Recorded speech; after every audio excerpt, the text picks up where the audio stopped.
trending na Spanish bread na araw-araw dinarayo at pinipilahan ng napakaraming tao. Joey Boy, pasok! Yun! Meron na naman nga tayong bagong naispatan sa Espanya Boulevard, Sampaloc, Manila na araw-araw daw dinarayo ng maraming tao. Hindi lang dahil sa trending sila sa social media, kundi dahil sa napakasarap at napakamura nilang Spanish bread. Tara, samahan ninyo akong alamin ang kwento sa likod ng Anielas.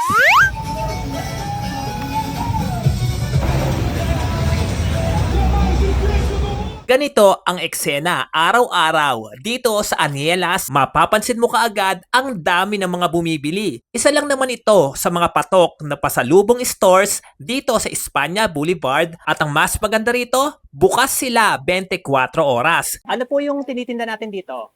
Marami po. Lahat po ng dessert andito po sa Anielas. Siyempre, yung bestseller po namin ay Lychee Flan. Kasi doon po kami nag-start sa Lychee Flan. Meron na kami Obi Halaya, Obi Flan. At yung trending ngayon na Spanish bread, ensaymada na malalaki. Paano po ba nagsimula yung Anielas? 2016, nag-start kaming magtinda ng Lychee Flan. Pero sa bangkita lang kami noon. So, original product niyo po talaga is leche flan po Oo, talaga. pero nung bago kami mag-Lychee Flan, Mm-mm. ang dami pong nangyari sa buhay namin. Kahit anong tininda na namin. Ang asawa ko kasi, mahilig talaga magluto-luto. Opo. Oo. Tsaka yung Lychee Flan na yon, nung binata pa siya, ginagawa na po ng nanay niya yun. Oo. Kaya sabi niya, try natin. Eh, nagkataon naman na December. Opo. Eh, syempre, itong lugar namin is puro Lychee Flan talaga. Oo. Okay. Oo. Okay. Ngayon, siguro sa palengke, nagkaubusan. Oo. Eh kami, nag-start pa lang kami nung time na yon. Oo. Hindi, pumunta sa amin. Oo. Doon na nagsimula. Pag-usapan naman natin ang trending na Spanish bread. Nagsimula lang pala ang lahat dahil lang sa simpleng request ng kanilang anak. Tapos ma'am, pwede tayong magkwento tungkol dito sa Spanish na nagte-trending ngayon. Yung anak ko kasi na binata, mahilig talaga sa Spanish bread. Mm-mm. Oo. Nung time na yon, di ba, mayroon nag-trending sa Pasig na Spanish bread. Mm. Sabi niya, gusto daw niyang matikman ang Spanish bread. Mm-mm. Sabi ko, bakit pabibili pa tayo doon? E try na lang kayo natin gumawa. Oo. Mayroon naman tayong bakery, di ba? Oo. Doon nag-start ang paggawa namin ng Spanish bread. Oo. Nung time na yon, gumawa kami, mga 2 kilos lang. Mm-mm. Oo, kasi nga, try lang muna. Hindi, nung ginawa ng master baker namin, masarap naman siya, pero sabi ng anak ko, Kuya, dagdagan kayo natin ng medyo para, Oo. para mas lalo mas masarap.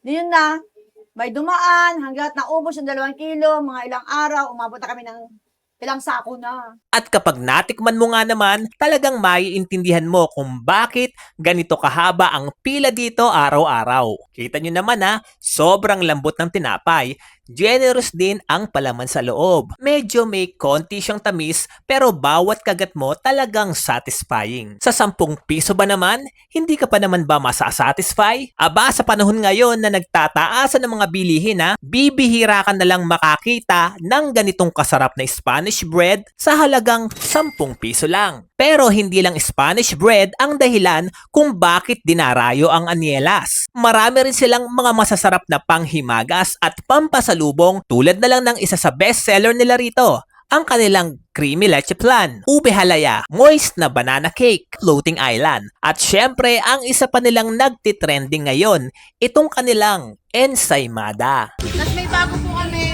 na pinipilaan na naman, ensaymada naman po. Saan po yung ensaymada? Ito po, ensaymada. Kaso wala na po tayo stock. Yes po. At hindi lang yan marami pa silang iba't ibang baked products at desserts na paniguradong magugustuhan nyo. Ano po ba ma'am ang dahilan kung bakit binabalik-balikan to? Siguro, kaya binabalik-balikan, kasi di ba, pag hindi naman masarap, di ba? Oo. Hindi ka naman balik-balikan.